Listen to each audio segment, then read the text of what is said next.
Ouais, et oui les amis, deux pépites et une saucisse. Regardez. Google,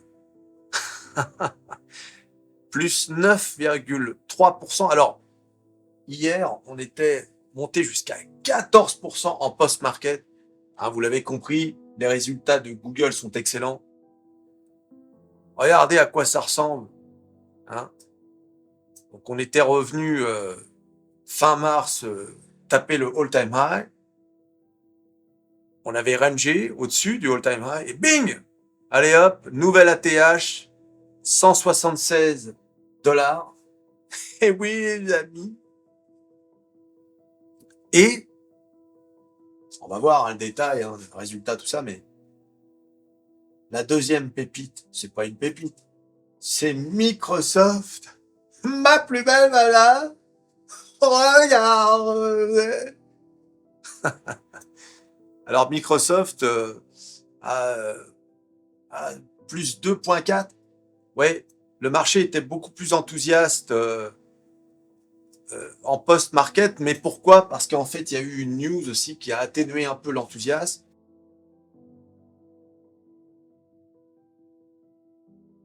C'est l'indice PCE, l'indice préféré de la Fed, de Jérôme, eh bien, qui est au-dessus des attentes. Donc du coup, oui, ça n'arrange pas, là encore, le scénario de la baisse des taux. Et au contraire, ça conforte la Fed et les hawkish sur le fait qu'il n'y aura peut-être pas de pivot en 2024, donc le marché n'a pas apprécié. Du coup, ping, ça a fait un peu la douche froide pour ces valeurs. Hier, en post-market, on était à 4% sur Microsoft. Bon, d'un autre côté, Microsoft, bien évidemment, ne peut plus faire des 11%, des trucs comme ça. Pourquoi? Tout simplement parce que Microsoft est à 410 dollars. Le all-time high est à 431. Le problème avec les valeurs qui sont de belles valeurs, ma plus belle valeur, eh bien, c'est que on peut plus espérer du 100%, etc. C'est fini. Déjà, là, on est à quoi? Plus 2,5, 2,6. C'est déjà bien. Là, maintenant, l'objectif de Microsoft, c'est de retrouver son all-time high. D'ailleurs, c'est à combien ça? Voilà, c'est-à-dire à 5,2%. D'accord? On ne peut maintenant, sur des valeurs aussi hautes, espérer que ce genre de truc. Après, tu peux monter à 450, 500, mais tu vas pas avoir du Microsoft à 800 dollars. En tout cas, pas avant plusieurs années. T'imagines, ça ferait une entreprise cotée à 6 trillions de dollars. Donc pour ça, il faudrait vraiment des publications de résultats absolument astronomiques. Mais c'est quand même extraordinaire pour une entreprise comme Microsoft d'atteindre ces niveaux. Je vous l'avais dit, pourquoi Microsoft cartonne? Parce que ça a été la première entreprise à monétiser l'IA, à monétiser l'intelligence artificielle. Ils n'ont pas attendu quelle intelligence dans le management. Ah oui, nous aussi on a ça en France, non? Eh oui, Yapi. Et malheureusement, comme je vous ai dit, deux pépites et une saucisse, j'ai nommé bien sûr Intel, la sauce. Regardez-moi ça, les gars. Intel, avec cette bougie de fou. Donc on est à combien, Intel? Moins 10%. C'est vraiment... c'est une catastrophe. On est même venu taper... on est revenu dessus. Mais un gros support sur lequel on est tapé là une fois, deux fois, trois fois.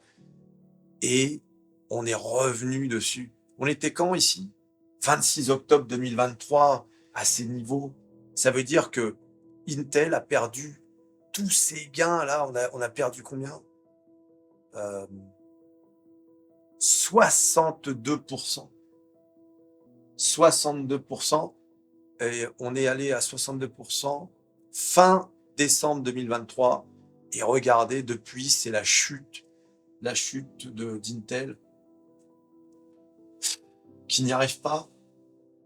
N'arrive pas, Intel. Surtout, regardez ce passage-là, qui est ici, là, on est début avril.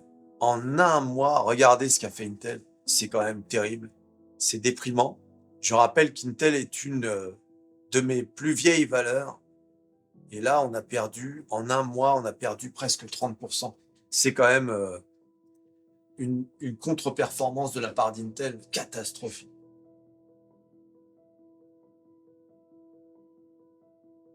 Où est l'IA? Où sont les produits concurrents de Nvidia? C'est ça que dit le marché. Hein.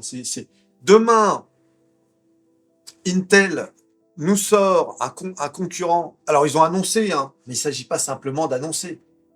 Il faut vendre. Nvidia a son carnet de commandes qui est plein à craquer. Hein, d'accord? Demain, ça commence à vendre chez Intel. Bien sûr que ça va reprendre, on va revenir à ces niveaux. Mais y a rien.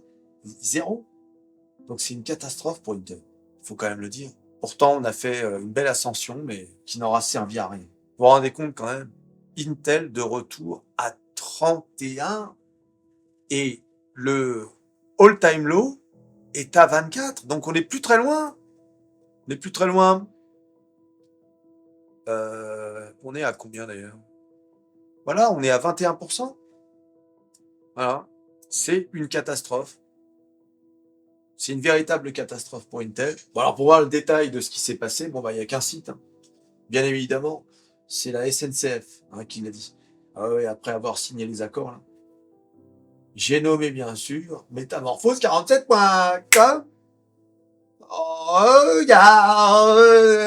Tout a commencé avec Microsoft.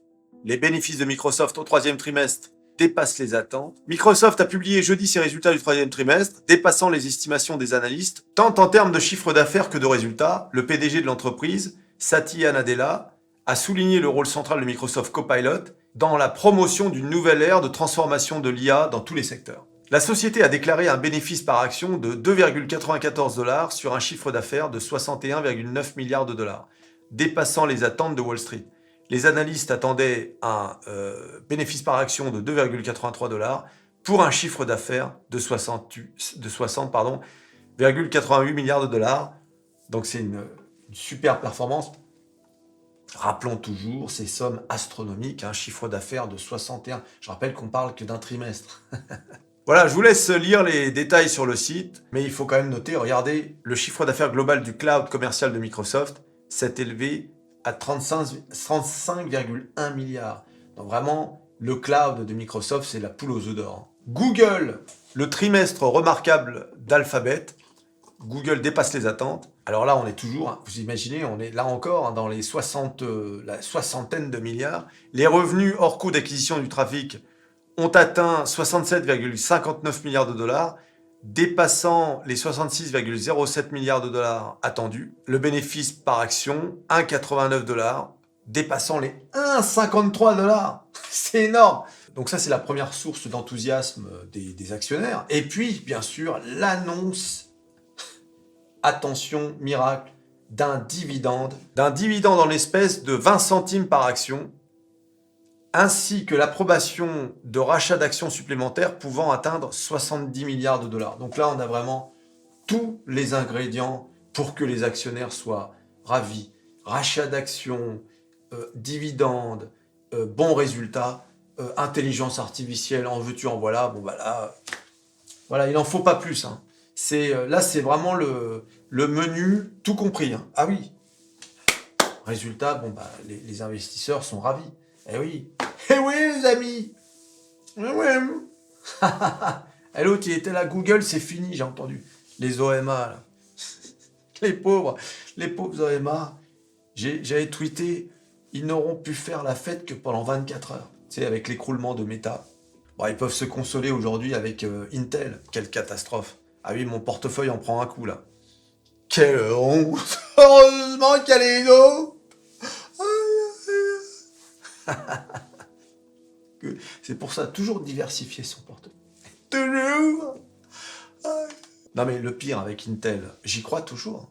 Je crois toujours qu'Intel peut se sortir de cette mouise, tu vois. Mais dans le milieu du microprocesseur, il faut laisser du temps. D'accord, il faut être patient.